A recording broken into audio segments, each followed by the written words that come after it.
అందరి సమాచారం ఛానల్ కి స్వాగతం. మద్యం తప్పతాగి రోడ్డెక్కిన సీమరాజా పేరు పెద్దగానే ఉంది. కానీ పనులు మాత్రం వీరంగాలే. టీడీపీ సోషల్ మీడియా యాక్టివిస్టంటూ ఉంటూ ప్రజలపై దాడులు చేస్తూ పోలీస్ స్టేషన్లోనే బలంగా రెచ్చిపోయాడు. చిత్వేల్ మండలంలో ముగ్గురు సామాన్యులు బైక్పై వెళ్తుంటే తన కారు ముందుగా పోనన్నదని హారన్ కొట్టినా తప్పుకోలేదన్న కారణంతో మద్యం తప్పతాగి ఉన్న సీమరాజా బైక్ను అడ్డగించి నేరుగా వాళ్లమీదే దాడి చేశాడు. ఇంతవరకు బాగానే ఉంది అనుకునడమే కాని ఈ వీరంగాన్ని హాస్యంగా గట్టిగా బదిలిచ్చాడు. నెల్లూరు సుబ్బు అనే యువకుడు సేటైరిగ్గా సీమరాజుకి చుక్కలు చూపించాడు. ఇలాంటి వాళ్లు తెలుగుదేశం పార్టీలో ఉండడం బదులు రిహాబ్లో ఉండాలి అన్నంత పని చేశాడు. సోషల్ మీడియాలో ఇప్పుడు ఒక్కటే మాట, మద్యం మత్తుకన్నా సుబ్బు మాటలే మత్తెక్కిస్తున్నాయి. మరిన్ని ఇంట్రెస్టింగ్ న్యూస్ అప్డేట్స్ కోసం మా అందరి సమాచారం ఛానల్ను సబ్స్క్రైబ్ చేసుకోండి. హలో శాసారెడ్డి, ఏమి లే చిన్న మాట. మనోళ్ళు పోయేటప్పుడు ఎవరున్నా వెనకమాల నుంచి ఆరన్ కొట్టారనుకో పక్కకు జరగమని వెంటనే ఎవరు కొట్టినా సరే వెనక నుంచి ఆరన్ కొడితే కారులో పక్కకు జరిగే. మనం చాలా డేంజర్ జోన్ లో ఉన్నాం మనం ఆంధ్రప్రదేశ్ లో. సరే ఉంటా శాంతమ్మ. ఇప్పుడు ఎవరన్నా ఆరన్ కొట్టారనుకో రోడ్లలో పక్కకు జరుగుతా ఉండండి మీరు కారులో వచ్చి. లేకపోతే బయటికి దిగి కొట్టి పోలీస్ స్టేషన్ కు పంపించేదినా మీ మీద SC/ST కేసు ఓపెన్ చేపిస్తారు ఆరన్ కొడితే జరగకపోతే. మళ్ళీ చెప్తాలే మందలంతా ఆంధ్రాలో ఏడ తిరుగుతున్నా వెనక ఆరన్ కొడితే మాత్రం మీరు పక్కకు జరగాలి వెంటనే, సరేనా? గబకని దుడిగిపోతున్నా కానీ గబకని లేచేయాలి అంతే. అలాంటి కోపం వాళ్ళు కొడతారు.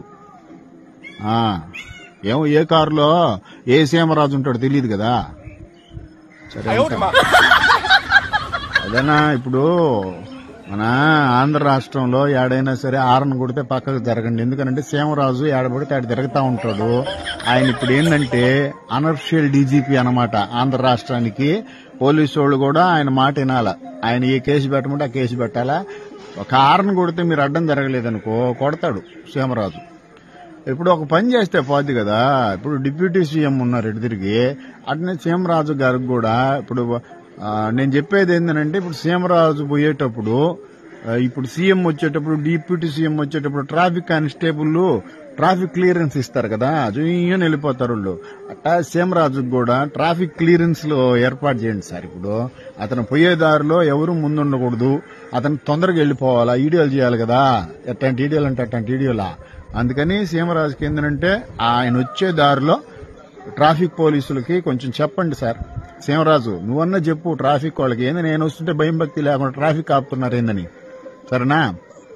అదే పరిస్థితి, ఎవరు అడ్డం రాబాకండి. ఆయన ఏందనంటే అనఫిషియల్ DGP ఇప్పుడు ఆంధ్ర రాష్ట్రానికి. కేసులు పెట్టి ఇచ్చేస్తాడు. మీరు కనుక ఆరన్ కొడితే పక్కకు జరగలేదు ఏమో ఏ కారులో సీమరాజు ఉంటాడో తెలియదు కదా మనకి. ఈ పరిస్థితి అంతలో పవర్ ఉన్నది ఇప్పుడు సీమరాజుకి. లొకేషన్ ఇచ్చాడు పవరు. చంద్రబాబు నాయుడు గారితో ఫోటో దిగున్నాడు కదా, మరి ఆ మాత్రం పవర్ రావాలి కదా. మరి బ్యాచ్ వేసుకొని కొడుతున్నాడంట కారులో. సీమరాజు ఒక్కడే కాదు బ్యాచ్ వేసుకొని కొడతా ఉన్నాడంట. కొంచెం గమనించుకోండి సార్ DGP గారు. మీరు DGP వేయొచ్చు కానీ అనఫిషియల్ DGP ఉన్నాడు ఇక్కడ. పోలీస్ డిపార్ట్మెంట్ నే శాసిస్తున్నాడు ఆయన. క్లియరెన్స్ అనేది ఇప్పించండి, ట్రాఫిక్ క్లియరెన్స్. ఆంధ్ర రాష్ట్రంలో జనాలు కూడా ఆరన్ కొడితే ఎవరు కొట్టినా పక్కకు జరగదు. పశువులకు కూడా చెప్తున్నాను, బర్రెలకు కూడా మిమ్మల్ని కూడా పశువుల ఆసుపత్రిలో చేర్పించేస్తాడు.